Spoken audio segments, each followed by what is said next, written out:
માનનીય દેશના વડાપ્રધાન શ્રી નરેન્દ્રભાઈના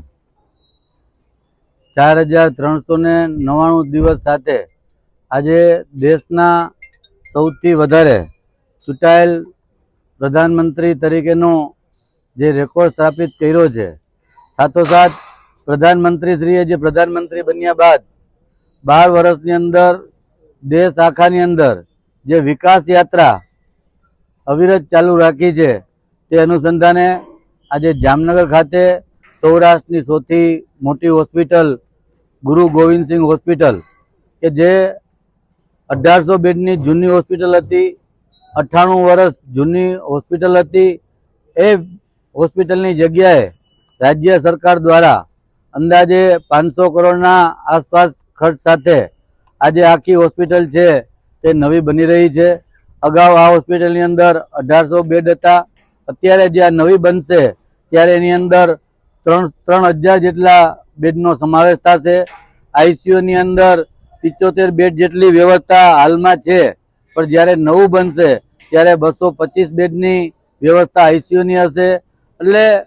રાજ્ય સરકારે હોસ્પિટલ છે તે અતિ આધુનિક 7 અલગ અલગ 8 માળની બિલ્ડિંગો બનશે કે જેથી સૌરાષ્ટ્રની અંદર ખંભાળિયા છે, પોરબંદર છે, જુનાગઢ છે, રાજકોટ છે, કાલાવડ છે, આમ અલગ અલગ જિલ્લાઓમાંથી જામનગરની અંદર જે સેવાકીય દર્દીઓ અહીંયા આવી રહ્યા છે, એના અનુસંધાને રાજ્ય સરકારનો આ પ્રોજેક્ટ છે। માનનીય દેશના વડાપ્રધાનશ્રીએ હમણાં જ ધોલેરા ખાતેથી આનું ખાતમુહૂર્ત કરી અને આ પ્રોજેક્ટ આજે ચાલુ છે। તો મેં મારી સાથે માનનીય mayor Shri મોનિકાબેન, deputy mayor Shri, standing કમિટીના ચેરમેન શ્રી, નેતાશ્રી, દંડકશ્રી,